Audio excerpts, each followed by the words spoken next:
তারেক জিয়া নিজেই ফাঁস করে দিচ্ছেন যে বিএনপি দেশ চালানোর যোগ্য না, মুখ ফসকে বের হয়ে গেছে, বুঝে বলুক আর না বুঝে বলুক বলে ফেলেছে। এখন আমরা তো বিশ্লেষণ করবোই। তারেক রহমান বলেছেন মেগা প্রকল্প মানেই মেগা দুর্নীতি, তাই মেগা প্রকল্পে যাবে না বিএনপি। এর মানে বাংলাদেশে বড় কোনো উন্নয়ন হবে না, মেগা প্রকল্পে যাবেই না বিএনপি। মাথা ব্যথার ফলে মাথা কেটে ফেলবে। যে মাথা ব্যথা করে কেন, মাথাই রাখবো না। এটা কি কোনো রাষ্ট্রনায়কের বক্তব্য? রাষ্ট্রনায়কের বক্তব্য হচ্ছে কোনো দুর্নীতি হতে দিবে না। বাংলাদেশের ত্রয়োদশ জাতীয় সংসদ নির্বাচন ক্রমান্বয়ে এত জটিল আকার ধারণ করছে, এরকম জটিল আকার ইতিপূর্বে কখনোই ধারণ করেনি। আপনারা জানেন, দুই দেশের নাগরিকত্ব অর্থাৎ দ্বৈত নাগরিকত্ব থাকার কারণে জামায়াতের বেশ কয়েকজন প্রার্থিতা বাতিল করা হয়েছে। অপরদিকে সেই একই কারণে বিএনপির কয়েকজন প্রার্থিতা গ্রহণ করা হয়েছে, অনুমোদন করা হয়েছে। তাহলে বিষয়টা কি এক দেশে দুই রোদ এরকম দাঁড়ালো না? কিন্তু এইটা তো হওয়ার কথা না। এইটা যদি হয় তাহলে সে দেশে লেভেল প্লেইং ফিল্ড থাকলো কি করে, এবং সরকার এবং ইসি কি করে একটা সুষ্ঠু এবং অবাধ এবং নিরপেক্ষ নির্বাচন জাতিকে উপহার দেবে? কোন নেতা দেশে আসলো, কোন বিদেশ থেকে নেত্রী পদত্যাগ করলো, কোন রাজনৈতিক দল কার সাথে জোটে গেল, কোন চলচ্চিত্র অভিনেতা কার সাথে বিবাহ বিচ্ছেদ হইলো, এইসব বাল ছালের আলাপ দিতে আসবেন না। আমাদের এখন একমাত্র কনসার্ন হবে হাদি ভাইয়ের ইস্যু, হাদি ভাইয়ের হত্যার বিচার। এটা আমাদের একমাত্র ইস্যু। এমন ভাবেই ভোট দেবেন যাতে আর পস্তাতে না হয়। আমরাই ভোট দিই, আমরাই আবার বলি নেতারা ভালো না, এটা হতে পারবে না।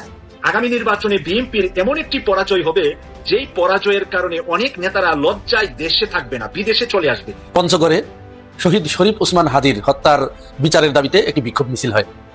এই মিছিলের উপরে সেনাবাহিনীর সদস্যরা লাঠিচার্জ করে এবং সেখানে প্রায় 26 জনের মতো আহত হয়েছে। ভোটে হ্যাঁ বা না ভোট দিতে হবে। হ্যাঁ ভোট দিলে কি কি পাবেন? আপনি 12টা জিনিস পাবেন। 12টা কিভাবে আগামী রাষ্ট্র চলবে সেটা ঠিক করতে পারেন। কি কি সেটা একটা একটা করে বুঝে দেখি। এভাবে চলতে থাকলে নির্বাচন সম্ভব নয়। নির্বাচন নিয়ে, নির্বাচনের লেভেল প্লেইং ফিল্ড নিয়ে জনগণের ভূমিকা সময়োপযোগী, স্মার্ট এবং অসৎ। আর মেগা প্রকল্পে দুর্নীতি হয়, এই কারণে মেগা প্রকল্পে যাবেই না। এ নাকি দেশ চালাবে, এ নাকি রাষ্ট্রনায়ক। আর বিপরীত কথা কি? আমরা বলি জামায়াত ইসলামী হাজার হাজার মেগা প্রকল্প নেবে। কিসের রূপপুর পারমাণবিক বিদ্যুৎ কেন্দ্র আর পদ্মা সেতু, তার চাইতেও বড় বড় মেগা প্রকল্প নেবে। বাংলাদেশ হবে সিঙ্গাপুর, মালয়েশিয়া, দক্ষিণ কোরিয়ার চাইতে উন্নত। বাংলাদেশে দ্বিতীয় শিল্প বিপ্লব হবে। জামায়াত ইসলামী ক্ষমতা একটা টাকাও দুর্নীতি হবে না। পদ্মা সেতু, রূপপুর পারমাণবিক বিদ্যুৎ কেন্দ্র, তারপরে সেই বাঁশখালী বিদ্যুৎ কেন্দ্র, এগুলো সব মিলিয়ে যে পরিমাণ মেগা প্রকল্প, তার চাইতেও বড় বড় মেগা প্রকল্প জামাত নিবে, এক টাকাও দুর্নীতি হবে না। এ কথা বলতেই পারেন। এর মানে দুর্নীতি বন্ধ করার কোনো মেকানিজম তারেক রহমানের হাতে নেই, কারণ তিনি নিজেই তো দুর্নীতি করেছেন। তো দর্শক, আনোয়ার টিভির একটা চমৎকার ফটোকার জাতিকে ইমপ্রেস করেছে। দুর্নীতির লাগাম টেনে ধরবে কিভাবে? একটা ঘোড়ার উপর বসেছেন তারেক রহমান, তারপর তার লাগাম টেনে ধরেছেন, ঘোড়ার নাম দুর্নীতি। এবার নিজে দুর্নীতি করে দুর্নীতির লাগাম টেনে ধরবে তারেক রহমান। এটা হচ্ছে ফটোকার। তো বিএনপি যে আসলে দুর্নীতি করবে, দুর্নীতি বন্ধ করা যে বিএনপির পক্ষে সম্ভব নয়, বিএনপির যে আদর্শ তাতে যে দুর্নীতি বন্ধ হয় না।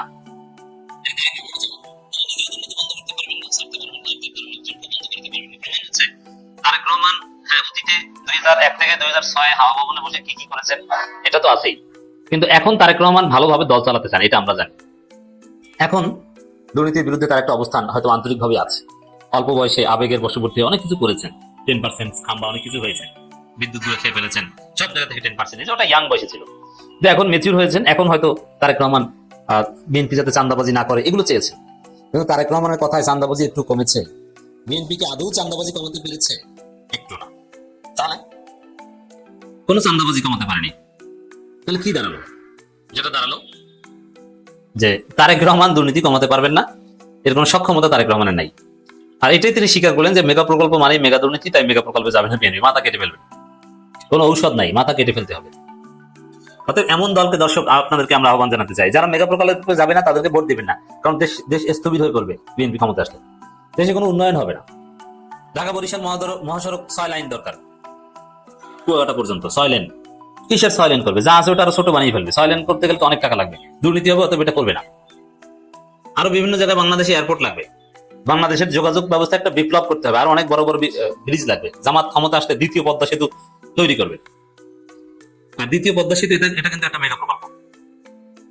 তাহলে দ্বিতীয় পদ্মা সেতু ওটা করবে না বিএনপি, কারণ ওখানে দুর্নীতি হবে। আরো বাংলাদেশে যত কোনো ফেরি থাকবে না। জামাত ক্ষমতা আসলে ভোলা বরিশাল সেতু নির্মাণ করবে, এটাও হবে একটা মেগা প্রকল্প। বিএনপি এটাও করবে না। ভোলাবাসী বরিশালবাসী ভুলেও বিএনপি কে ভোট দিবেন না, কারণ তারেক রহমান নিজেই বলেছে এই সেতুটা করবে না। কেন? কারণ ওটা তো মেগা প্রকল্প। কিন্তু জামাত করবে, এবং জামাত করবে তো করবে। আমির জামাত নানার কাছে বলেছে কোনো দুর্নীতি হবে না, তাদের লড়াই বা দুর্নীতির বিরুদ্ধে। নো দুর্নীতি, দুর্নীতিকে তারা প্রশ্রয় দিবে, একটা পয়সা দুর্নীতি হবে না। রাষ্ট্রীয় টাকা জামাতের এমপিদের দরকার নেই, প্রয়োজনে মোটরসাইকেল আর রিক্সায় চলবে, কিন্তু ট্যাক্স ফ্রি গাড়ি তারা নেবে না। আর জামাতের এক একজন এমপি প্রার্থীর বাপের টাকার অভাব নাই, নিজের পেশা আছে, এবং নিজে প্রত্যেকদিন লক্ষ লক্ষ টাকা ইনকাম করেন ডেইলি। সরকারি কোনো সুযোগ সুবিধা তার নেওয়ার দরকার নেই। যেমন শিশির মনির কোর্টে দাঁড়ালেই লক্ষ লক্ষ টাকা, ডেইলি লক্ষ লক্ষ টাকা ইনকাম করেন ডেইলি। অতএব সরকারি এমপির কোনো সুযোগ সুবিধা রাষ্ট্রীয়ভাবে নেওয়ার দরকার নেই। তিনি এমপি হবেন জনগণের সেবা করার জন্য, একটা সুন্দর রাষ্ট্র বিনির্মাণের জন্য, যথাযথ আইন প্রণয়নের জন্য। তার যে মেধা আল্লাহ দিয়েছে এটা জাতিকে দেওয়ার জন্য, জাতিকে আউটপুট দেওয়ার জন্য। তো দর্শক, জামাত কোনো দুর্নীতি তো করবেই না, আর সরকারি সুযোগ সুবিধাও নেবে না। আর বিএনপি ক্ষমতা আসার আগেই তারেক রহমানের জন্য, তারেক রহমান আসতে পারবে না, অথচ তার জন্য বুলেট প্রুফ গাড়ি রেডি। মানে আপনারা যাকে প্রধানমন্ত্রী বানাবেন, কথিত প্রধানমন্ত্রী তারেক রহমান, তার কল্লা দেখবেন মাঝে মাঝে কিভাবে যে বুলেট প্রুফ গাড়ি থেকে কল্লা বের করে আবার ভিতরে ঢুকিয়ে ফেলেছে। জনগণের সাথে মিশতে পারবে না। হাসিনাকে আপনারা দেখেছেন জনগণের সাথে মিশেছে, তারেক রহমানের বুলেট প্রুফ গাড়ি থেকে বের হবে না। দর্শক, কেমন নেতা দেখেন, কি বলছে।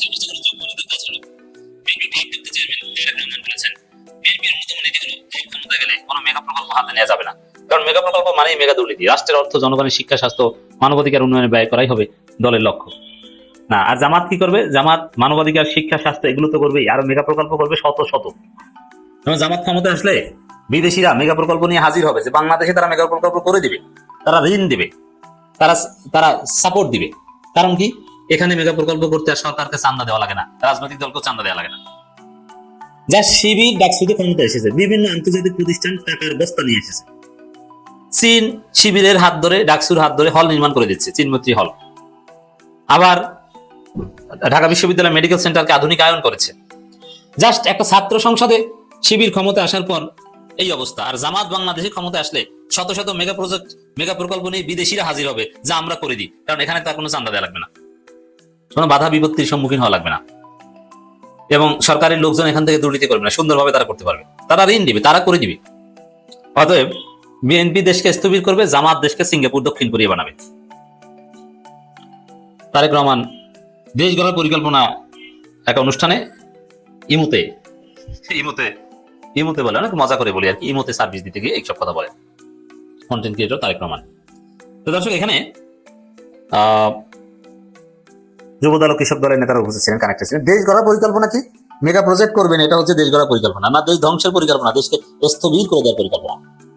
তারেক রহমান বিগত 60,000 সময় উন্নয়নের নামে বহু অবকাঠামো হয়েছে, আইটি পার্কের নামে অনেক স্থাপনা হয়েছে, কিন্তু সেগুলো এখন বিয়ে-শাদীর অনুষ্ঠান স্থান হিসেবে পরিণত হয়েছে, উদ্দেশ্য সফল হয়নি। তিনি আরবান বিএনপির নতুন কোনো আইটি পার্ক করার পরিকল্পনা নেই, বিদ্যমান স্থাপনা সংস্কার করে প্রকৃতি তরুণ উদ্ভাবক ওই আপনার উদ্ভাবন করবেন, যা আছে ওগুলো খেয়ে ফেলবেন। আইটি পার্ক তো আওয়ামী লীগের নির্মিত আইটি পার্ক তো বিয়ে-শাদীর কাজে ব্যবহৃত হয়, আর বিএনপি ক্ষমতা আসলে ওটা বিয়ে-শাদী করা যাবে, ওটা বিএনপি তারা ঘুমাবে, ওর মধ্যে বসে মদ খাবে, মাতলামি করবে। বাংলাদেশের ত্রয়োদশ জাতীয় সংসদ নির্বাচন ক্রমান্বয়ে এত জটিল আকার ধারণ করছে, এরকম জটিল আকার ইতিপূর্বে কখনোই ধারণ করে নেই। আপনারা জানেন, দুই দেশের নাগরিকত্ব অর্থাৎ দ্বৈত নাগরিকত্ব থাকার কারণে জামায়াতের বেশ কয়েকজন প্রার্থীর প্রার্থিতা বাতিল করা হয়েছে। অপরদিকে সেই একই কারণে বিএনপির কয়েকজন প্রার্থীর প্রার্থিতা গ্রহণ করা হয়েছে, অনুমোদন করা হয়েছে। তাহলে বিষয়টা কি এক দেশে দুই রোদ এরকম দাঁড়ালো না? কিন্তু এইটা তো হওয়ার কথা না। এইটা যদি হয় তাহলে সে দেশে লেভেল প্লেইং ফিল্ড থাকলো কি করে, এবং সরকার এবং ইসি কি করে একটা সুষ্ঠু এবং অবাধ এবং নিরপেক্ষ নির্বাচন জাতিকে উপহার দেবে? অথচ তারা বারবার এই কথাটি বলছে এবং মানুষকে এটি আশ্বস্ত করতে চাচ্ছে যে তারা একটি লেভেল প্লেইং ফিল্ড তৈরি করার মাধ্যমে অবাধ এবং নিরপেক্ষ নির্বাচন জাতিকে উপহার দেবে। অতীতের সমস্ত রেকর্ড ভঙ্গ করে পৃথিবীর সেরা একটি নির্বাচন তারা করবে। আমরা যদি কুমিল্লার আব্দুল আমাল মিন্টুর কথা বলি, তার আছে দ্বৈত নাগরিকত্ব, তার মনোনয়নপত্র গ্রহণ করা হয়েছে। অপরদিকে ঠিক সেই একই কোন রকম কোন দাড়ি কমা সেমিকলন কিচ্ছু হেরফের নাই, একই কারণে কুড়িগ্রামের মাহবুব আলম সালেহিনের মনোনয়নপত্র অবৈধ ঘোষণা করা হয়েছে। এরকম আরো বেশ কয়েকজনের ক্ষেত্রে একই ধরনের ঘটনা ঘটেছে। সর্বশেষ এই বিষয়টা এসে ঠেকেছে তারেক রহমান পর্যন্ত। তারেক রহমান তিনি লন্ডনের নাগরিক, এ ব্যাপারে শক্ত প্রমাণ রাজনৈতিক বিশ্লেষকদের হাতে এসেছে এবং সাংবাদিকদের হাতে এসেছে। তারা শক্ত প্রমাণ নিয়ে ইসির কাছে আবেদন করেছে যে এই যে তারেক রহমান সে লন্ডনের নাগরিক, এইটা সে তার হলফনামায় উল্লেখ করে নেই, এই বিষয়টি সে এড়িয়ে গেছে। সুতরাং হলফনামায় কেউ যদি অসত্য তথ্য দেয় তাহলে বাংলাদেশের আইনে সে নির্বাচনের জন্য অযোগ্য বিবেচিত হয়, এবং কেউ যদি দ্বৈত নাগরিকত্ব গ্রহণ করে থাকে সেও নির্বাচনের জন্য অযোগ্য বিবেচিত হয়। এখন যেহেতু জামাতের মাহবুব আলম সালেহিনের মনোনয়নপত্র বাতিল করা হয়েছে, আপিল শুনানি চলছে, আবার ওই একই কারণে বিএনপির আব্দুল আল মিন্টুটা গ্রহণ করা হয়েছে, তারেক রহমানেরটাও গ্রহণ করা হয়েছে। এখন কেউ একজন ইসিতে তারেক রহমানের নামে একটা মামলা ঠুকে দিছে যে এইটা এই সমস্যা। এখন এখানে কি সমস্যা সেইটার ব্যাপারে আমি একেবারে ডকুমেন্ট সহ আপনাদেরকে দেব, আপনারা দলিল প্রমাণ সহ হাতে নাতে প্রমাণ পাবেন। তার আগে বিএনপির বর্তমান রাজনীতি কোন পর্যায়ে চলে গেছে, তারা মানুষকে কোন পর্যায়ে নিয়ে যেতে চাচ্ছে এবং কোন ধরনের রাজনীতি বাংলাদেশে প্রতিষ্ঠিত করতে চাচ্ছে, এতদিন আমরা বুঝতে না পারলেও সম্প্রতি তাদের কিছু কার্যক্রমে, কিছু কথাবার্তায়, তাদের নেতাকর্মীদের কিছু অ্যাক্টিভিজমের মাধ্যমে আমাদের কাছে এটি পরিষ্কার হয়ে গেছে।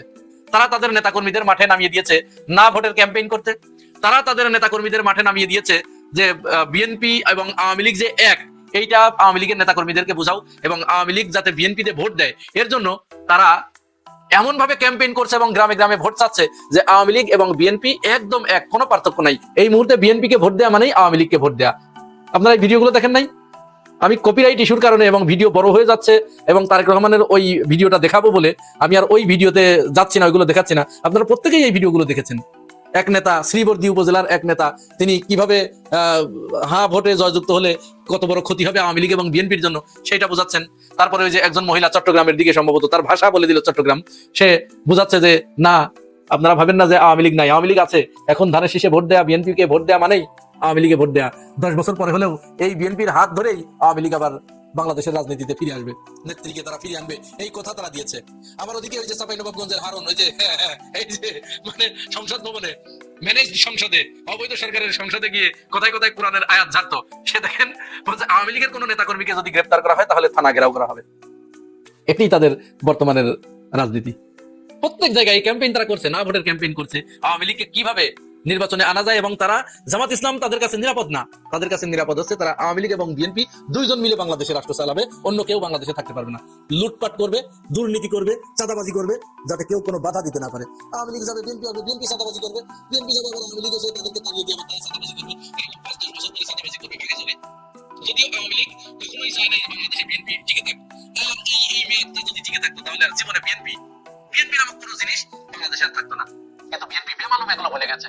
এখন তারা আওয়ামী লীগকে রাজনীতিতে আনার জন্য তাদের নেতা, মানে কেন্দ্রীয় পর্যায়ের নেতারা পর্যন্ত বলছে, হাফিজউদ্দিন আহমেদের বক্তব্য আপনারা শুনেন নাই? বিএনপির কেন্দ্রীয় নেতা তিনি বলছেন যে আমরা সব দলের অংশগ্রহণে নির্বাচন চাই, আমরা চাই আওয়ামী লীগ এবার না হলেও আগামী নির্বাচনে অংশগ্রহণ করুক। এই হচ্ছে বিএনপি। বিএনপির প্রত্যেকটি নেতা একই ধরনের কথা বলেছে, অথচ বিগত 17 বছরে আওয়ামী লীগের কোন নেতা বিএনপির নামগন্ধ শুনতে পেরেছে?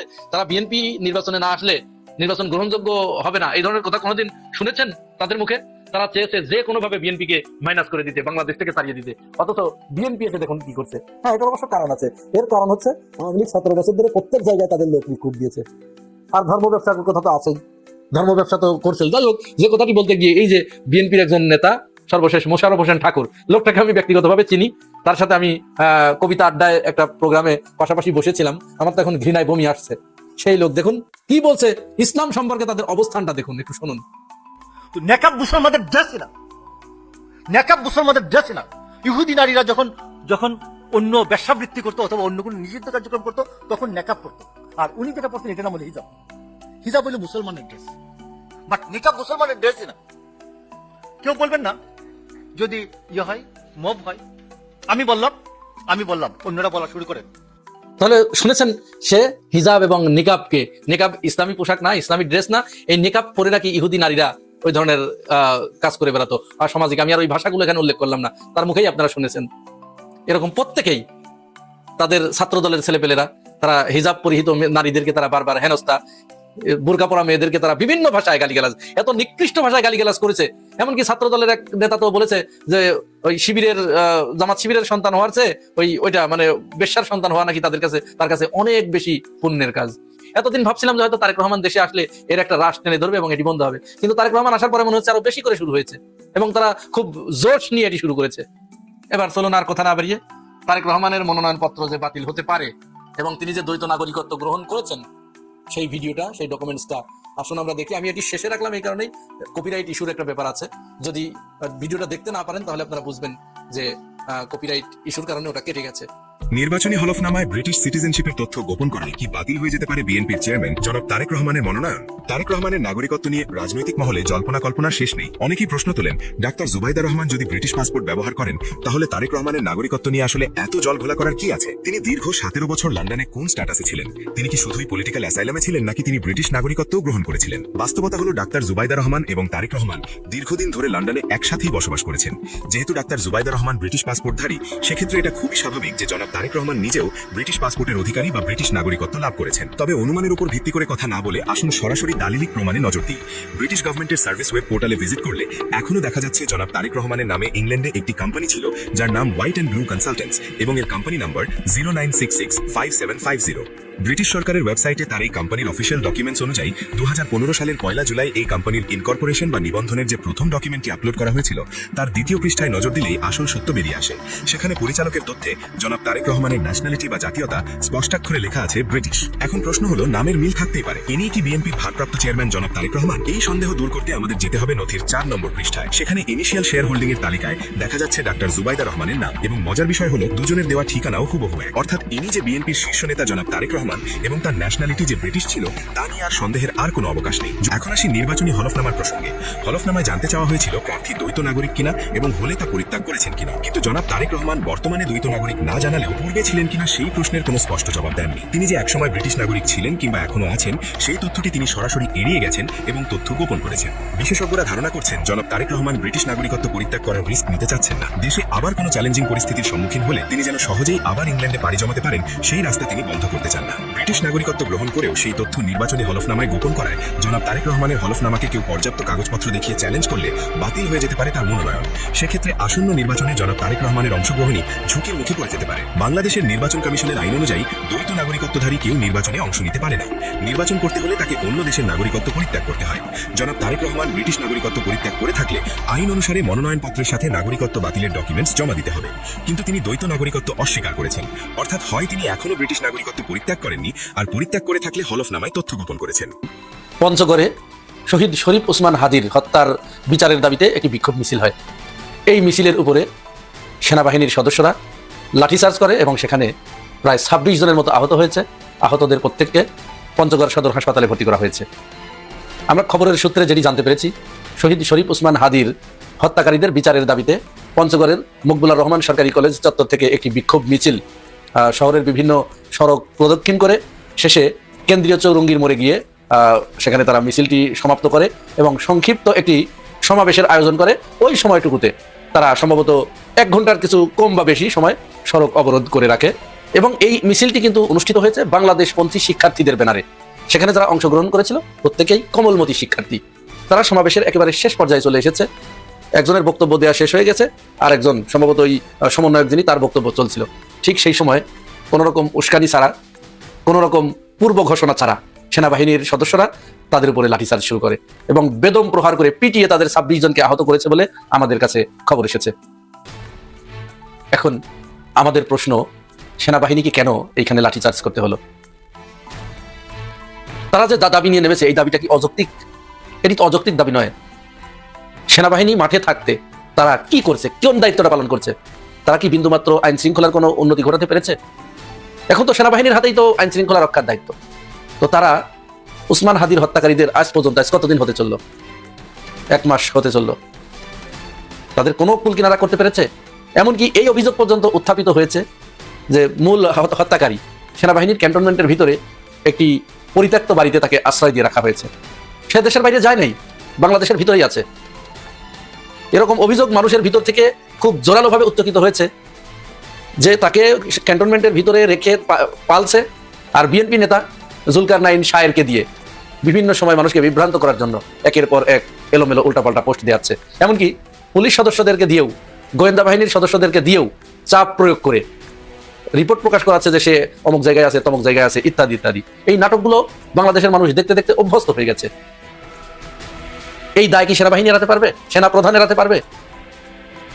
তাহলে পঞ্চগড়ে যে হাদি হত্যার বিচার চাইতে গিয়ে যে ছাত্রদেরকে মার খেতে হলো, কমলবতী শিক্ষার্থীদের, এটা তারা বিচার চাইতে পারবে না? একের পর এক এই বাংলাদেশপন্থীদের, বিপ্লবীদের এইভাবে মানে কোনো কিছু হলেই মনে হচ্ছে তাদের উপরে সেই পূর্ব রাগ জিয়ে রেখেছেন, আর সুযোগ পেলেই তাদের উপরে হামলে পড়ছেন। এটি হবারই কথা, কারণ হাজার হোক সে তো স্ত্রীর ফুফাতো বোন, রাখতে হবারই কথা। এবং তাকে যে কথা দেয়া হয়েছিল যে আপনাকে খুব তাড়াতাড়ি আমি আবার ফিরিয়ে আনবো, আপনি শুধু যান, তো সেটির যখন ঘুরে বালি, সেই আশা যখন পূরণ হচ্ছে না, তখন তো একটু রাগ হওয়াটাই স্বাভাবিক। তবে আশার কথা হচ্ছেই সম্ভবত বাংলাদেশে ওইটা আর কোনোদিনও সম্ভব হবে না যে বাংলাদেশের মানুষদের ছেলে ভোলানো গল্প শুনিয়ে, তাদেরকে ঘুম পাড়ানি মাসি পিসির গান শুনিয়ে ঘুমিয়ে দিয়ে যা খুশি তাই করবেন। সম্ভবত এটি আর হচ্ছে না। এবং আমরা এটি জেনে আশ্বস্ত হচ্ছি যে বাংলাদেশের জনগণ, তরুণ সমাজ, তারা নিজেদের শিকড়কে চিনতে পেরেছে, তারা নিজেদেরকে আবিষ্কার করতে পেরেছে যে এই এক টুকরো মানচিত্র ছাড়া তাদের আর কিছু নাই। সুতরাং এই মানচিত্রের উপরে যে বা যারা শকুনের দৃষ্টি দেবে, তাদের বিরুদ্ধে যুগে যুগে এইভাবে এই মানুষগুলো, বাংলাদেশ পন্থী এই মানুষগুলো লড়ে যাবে। এবং হাদি যে স্বপ্ন দেখেছিল, এই স্বপ্ন এদেশে একদিন বাস্তবায়িত হবেই। আপনি যতই চেষ্টা করেন এখানে অন্য কারো এজেন্ডা বাস্তবায়নের, আপনি যতই চেষ্টা করেন চট করে এখানে ঢুকিয়ে আনার, এটি সম্ভবত আর কোনোদিনই বাস্তবায়িত হবে না। আমরা সেনাবাহিনীর এই ঘৃণ্য কর্মকাণ্ডের তীব্র নিন্দা জানাই। নিশ্চয় সেনাবাহিনীর যে অংশটা দেশপ্রেমিক, দেশপ্রেমের মন্ত্রে উজ্জীবিত, তারা সেখানে থাকলে এই ঘটনা ঘটতো না। বিগত 17 বছর ধরে রন্ধ্রে রন্ধ্রে প্রতিটা জায়গায় নিজের দলের লোকজনকে বসিয়ে দিয়ে সে এমন ভাবে তার এই বাগানটাকে সাজিয়ে গিয়েছিল যে সে এখান থেকে চলে যাবে, চলে যাওয়ার 50 বছর পরেও তার ক্ষমতার স্বাদ উপভোগ করবে।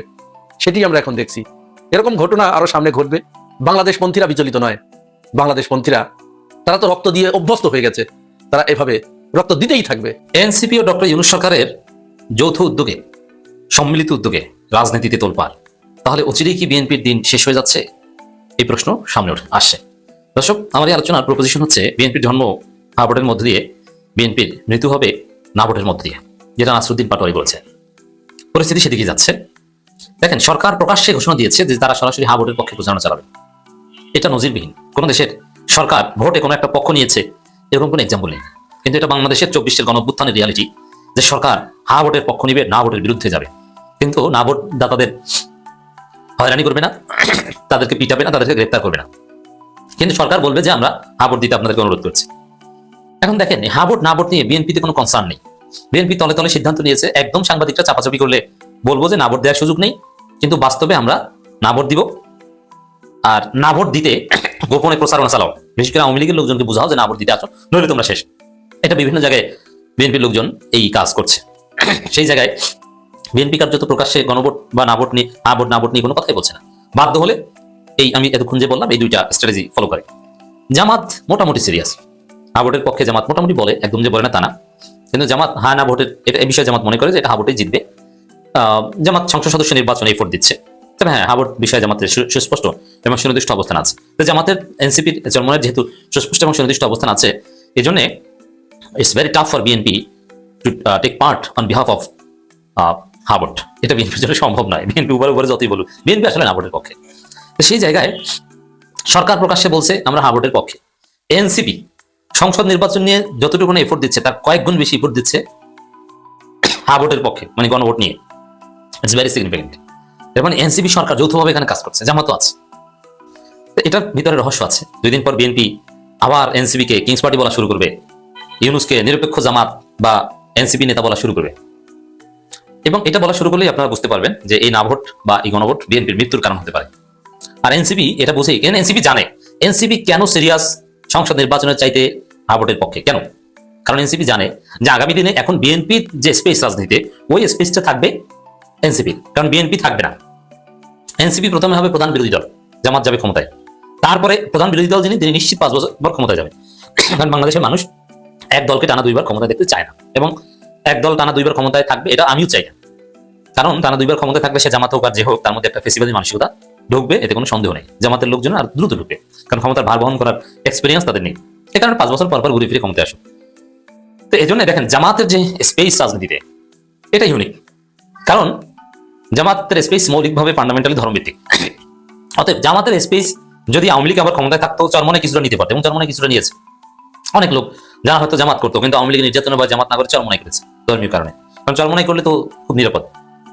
এখন ধর্মভিত্তিক দলের সাথে ধর্মভিত্তিক দলের প্রতিযোগিতা হয় বেসিক্যালি, কিন্তু আরো অনেক ডাইমেনশন আছে। জামাতের ডাইমেনশন এখন ধর্মভিত্তিক দলের মধ্যে সীমাবদ্ধ নয়, কিন্তু তারপরও ফান্ডামেন্টাল কম্পিটিশনটা উইথ বা এগেনস্ট ধর্মভিত্তিক দল। কিন্তু এনসিপি কোনো ধর্মভিত্তিক দল না। এনসিপি যে টাইপের দল, বিএনপি অনেকটা সেই টাইপের দল। বরং আওয়ামী লীগ বিএনপি তো প্রায় সেম দল, আওয়ামী লীগ বিএনপি এনসিপি প্রায় সেম। আমি বলছি না যে ফেসিস্ট নিয়মিত দুর্নীতিবাজ, কিন্তু দলের কাঠামো দলের ফিলোসফি সেম। সুযোগ পেলে কোনো আদর্শ নিয়ে ব্যবসা করবে। এখন আওয়ামী লীগ ৭১ বিক্রি করে খেয়েছে, ৭১ বিক্রি করে ক্ষমতা এসেছে। আপনি লিখে রাখেন জামাতের সাথে জোট এনসিপির, তাতে কি ৭১ বিক্রি করে ২৪ বিক্রি করে এনসিপি বাংলাদেশে ১০ বছর পর ক্ষমতায় আসবে। ২৪-এর উপর ভিত্তি করে বিক্রি করে বলেন, আর ২৪-এর চেতনার উপর ভিত্তি করে বলেন। এনসিপি ৭১-২৪ দুইটাই দখলে রাখবে। বিএনপি ৭১ও নাই ২৪ও নাই, কিচ্ছু না, বিএনপি ধ্বংস হবে। আওয়ামী লীগ অতিমাত্রায় করতে চেয়ে ধ্বংস হয়েছে। তো এনসিপি এটা ব্যালেন্স ওয়েতে যেভাবে ব্যবহার করবে। তো সেই জায়গায় এনসিপি মনে করছে যে গণভোটে যদি হা ভোট জিতানো যায় তাহলে বিএনপি এমনি ধ্বংস হয়ে যাবে, কারণ বিএনপি না ভোটের পক্ষে থাকবে। অতএব বিএনপি যদি ধ্বংস হয়ে যায়, আমরা অটো প্রধান বিরোধী দল, বেশি কষ্ট করতে হবে না, বিএনপি লোকদের এমনিতেই আমাদের দল করবে, আর একবার বিরোধী দল হতে পারলে পরের বার ক্ষমতায়। এনসিপি সরাসরি ক্ষমতা যেতে চায় না, এনসিপি বিরোধী দল হয়ে গঠনমূলক ভূমিকা পালন করে তারপরে সরকারি দলে যেতে চায়। এটা এনসিপির স্ট্র্যাটেজি বা 10 বছরের যে এনসিপির প্ল্যান সেটা। অনেকে বলেন যে এই প্ল্যান ইউনূস নিজে ঠিক করে দিয়েছে, সরাসরি ক্ষমতায় যাও না, এতে রিয়াকশন হবে বা এটা ঠিক হবে না, তোমরা বিরোধী দলের চেয়ারে বসে তারপরে ক্ষমতায় যাও। এখন এই যে গণভোট নিয়ে যে এনসিপির সিরিয়াসনেস এবং ইউনূসের সিরিয়াসনেস, ওইটাকে বিএনপি বলবে যে এরা এনসিপি কিংস পার্টি, ইউনূসও যা বলছে বিএনপিও তা বলছে, এরকম একটা দৃশ্য সামনে আসছে। বিএনপির দিন অচিরেই শেষ হয়ে যাচ্ছে। এই গণভোটে বিএনপি না এর পক্ষে অবস্থান নেওয়ার মাধ্যমে এনসিপি এটা বুঝতে পারে সিরিয়াস। কতটা সিরিয়াস দেখেন, এটি আলোচ্য বিষয়। গণভোটে হা বিজয়ী করতে 270 জন অ্যাম্বাসেডর নামাচ্ছে এনসিপি দেখেন এনসিপি সংসদ সদস্য পদে জিততে কোনো অ্যাম্বাসেডর নিয়োগ করছে না, কিন্তু হা বিজয়ী করতে অ্যাম্বাসেডর নিয়োগ। এটা তো জামাতের উপর ভরসা করতে পারে, কিন্তু না, এনসিপি নিজেরা এই বিষয়ে সিরিয়াস। কারণ এই হা ভোটের মধ্যেই আগামী দিনে এনসিপির ক্ষমতায় যাওয়া আর বিএনপির ধ্বংস হওয়া। মনে রাখবেন যে বিএনপি ধ্বংস না হলে এনসিপি ক্ষমতা যেতে পারবে না। বিএনপির ভোট এনসিপিতে যাবে, এটি এনসিপির সফলতা। এটা আমি অনেক আগে থেকে বলেছি। জামাতের ভোট এনসিপিতে যাবে না, কারণ জামাত ধর্মভিত্তিক দল। জামাত যারা করে তারা ধর্মের কারণে করে বেসিক্যালি। এখন জামাতকে ভোট হয়তো বা হিন্দু বা নানান কারণে অনেক মানুষ দিবে, সততার কারণে, বিএনপি দুর্নীতিতে অতিষ্ঠ হয়ে, চাঁদাবাজিতে অতিষ্ঠ হয়ে, কিন্তু জামাত যারা করে, সক্রিয়ভাবে যারা জামাত করে, জামাতের যারা রোপণ, তারা সবাই ধর্মীয় কারণেই করে। ত্রয়োদশ জাতীয় সংসদ নির্বাচনে প্রস্তাবিত গণভোটকে সামনে রেখে দেশ জুড়ে সংগঠিত প্রচারণায় নামার সিদ্ধান্ত নিয়েছে জাতীয় নাগরিক পার্টি এনসিপি। গণভোটে হা ভোট বিজয়ী করার লক্ষ্যে সারা দেশে 270 জন অ্যাম্বাসেডর বা প্রতিনিধি নিয়োগ দেবে দলটি। আগামী নির্বাচনে বিএনপির এমন একটি পরাজয় হবে, যেই পরাজয়ের কারণে অনেক নেতারা লজ্জায় দেশে থাকবে না, বিদেশে চলে আসবে, মুখ দেখাতে পারবে না। এমন পরাজয় হওয়ার সম্ভাবনা দেখা দিয়েছে। কেন দেখা দিয়েছে তার যদি আমি বিস্তারিত তুলে ধরি, অনেক লম্বা কথা।